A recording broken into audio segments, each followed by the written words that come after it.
Our speaker today is an alumni himself and an inspiring example of the possibilities open to you with a degree from Augusta University. Jeb Blount earned his BBA here in 1992.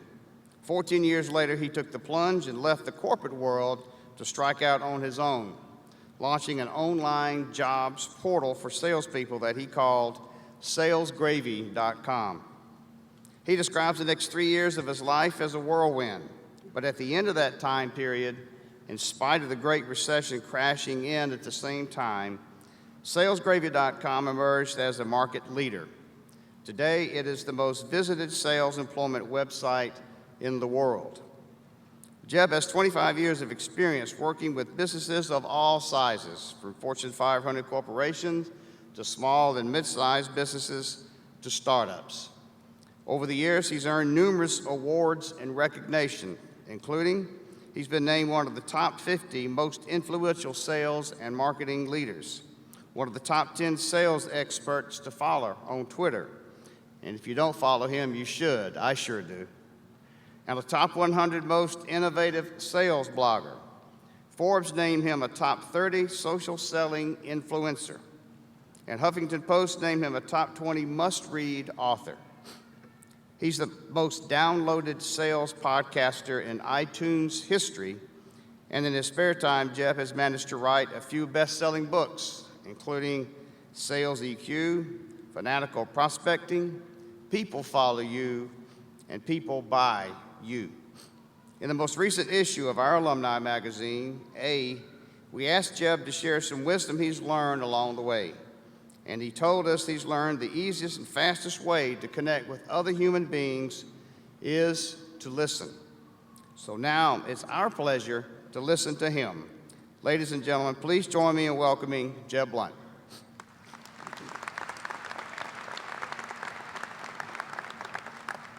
Thank you, Dr. Kill.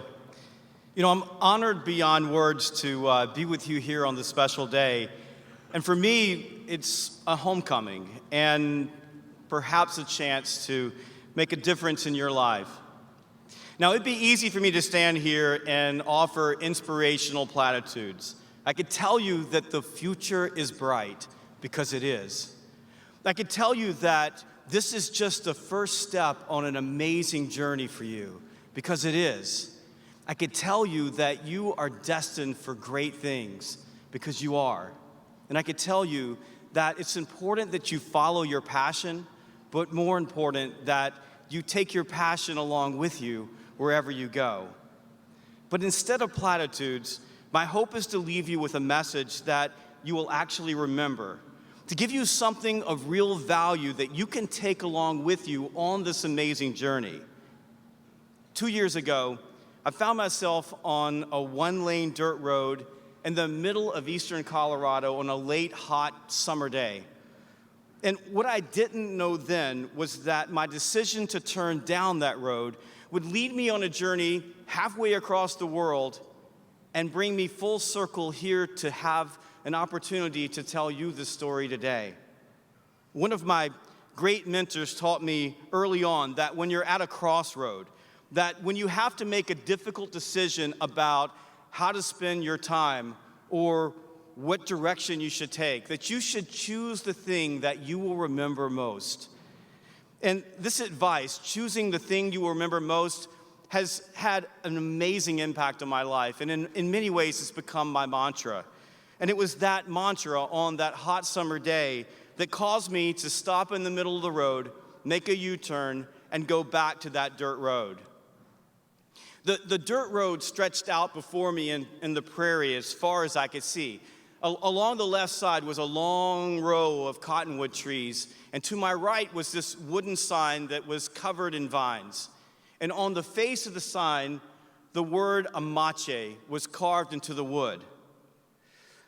I took my foot off the brake, and the car slowly moved forward and began to pick up speed. And as the cottonwoods whizzed by, a dust plume just grew behind me and obscured everything in my rearview mirror. And it was inside this plume of dust that I felt like I had driven forever until the road suddenly and abruptly came to a dead end.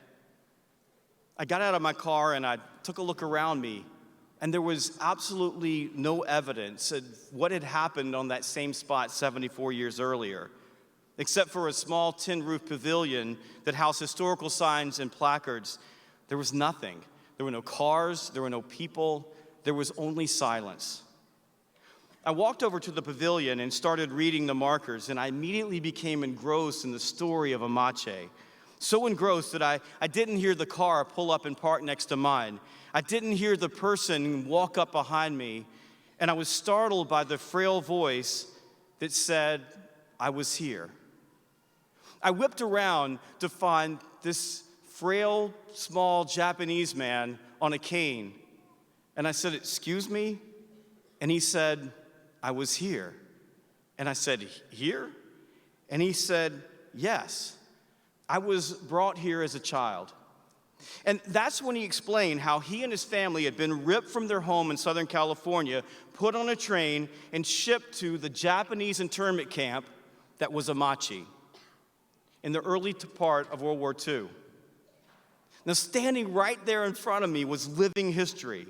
And again, I was faced with a choice: to go back to reading and enjoying the story of Amache, or to get to know a random stranger in the middle of nowhere. I made the choice to get to know the stranger, who introduced himself as Ito. This was his first trip to Amache in all those years. His children had encouraged him to go, and he had driven himself all the way there from Los Angeles. I asked him if he'd show me around, and even though there was nothing left of the camp, he walked me through all of these worn paths in the scrub brush, and he drew this vivid picture of what Amache was like when he was there. He talked, we walked, and I listened. And I also asked him some tough questions. I asked him if he and his family were bitter and resentful and angry at their own country for betraying them in such a horrible way. And he said yes. He said they were angry, but they were not bitter or resentful. He said we never talked about it that way. Instead, we used the experience as motivation to raise ourselves up and become as successful in America as we could. They lost everything. They had to start over and build their lives back from scratch. They were also treated as third-class citizens. They had to endure prejudice and racism and hate. But in Ito's words, we took advantage of the opportunities that were given to us, and that's how we got even. Ito had raised 5 kids. 3 were doctors, 1 was a dentist, and 1 was a successful entrepreneur. And he built a successful business which became the foundation on which his children built their success. But after an hour or so, our conversation came to a natural stopping point and an awkward pause where 2 strangers who had become instant friends but would likely never see each other again had to say goodbye. I thanked him for spending that time with me and showing me Amache and teaching me about his life. And I reached out to shake his hands, and instead, he reached around me and gave me a hug. And when he stepped back, there were tears streaming down his face, and he was trembling when he thanked me for taking time to listen to him. The experience proved to me once again the power of listening. When you listen to other people, it creates deep emotional connections because it makes them feel important and like they matter. As you move into your careers in business and education, public service, healthcare, or wherever you find yourself, remember that no one ever complains about people and leaders who listen. Mary Kay Ash, the founder of Mary Kay Cosmetics, said that you should pretend that everyone has a sign around their neck that says, "Make me feel important." And you should never forget this when you're dealing with other people. Because the most insatiable human need is the need to feel important, to feel significant, to feel like you matter. And the fastest, easiest way to make another person feel important is to give them your complete attention and listen. The mother of listening is empathy. The mother of human connections is empathy. And empathy is the meta skill of the 21st century. And in our tech-connected world, empathy is rare. Barack Obama once said that the greatest deficit on earth is that of empathy. You see, there's so many people that believe that intellect is enough, that an above-average IQ, that a degree from a top institution like Augusta University, that knowing how to solve a problem, that knowing how to get something done is enough. But I will tell you that intellect is empty without empathy. When you master empathy, you master relationships. You stand out. You gain a competitive edge. Empathy pulls people towards you. It inspires them to help you. It causes them to want to follow you. And it gives you the ability to influence and persuade people to adopt your ideas. I want you to remember, when you walk out of this room, the words of the great poet Maya Angelou, who said, "I've learned that people will forget what you said, people will forget what you did, but people will never forget how you made them feel." As I left Amachi and turned back on the paved road, it dawned on me how profound the experience had been.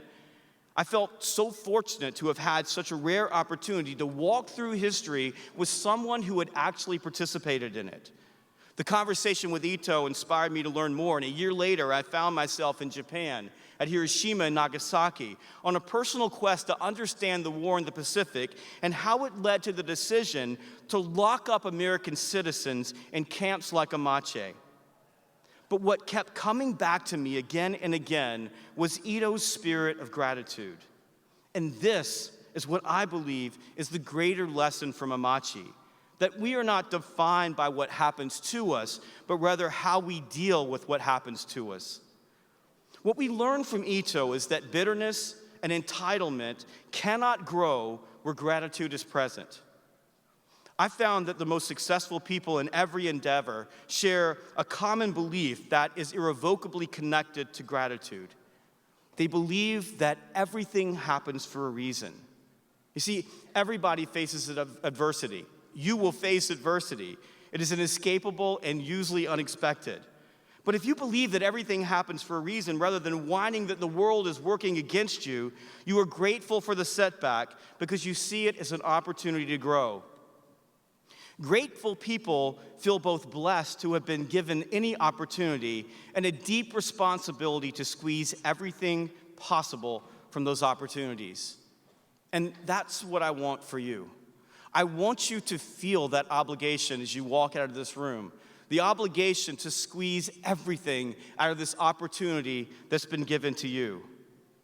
What I've learned from traveling the world and meeting incredible people from every walk of life and every culture is that gratitude is the true secret sauce to success and happiness.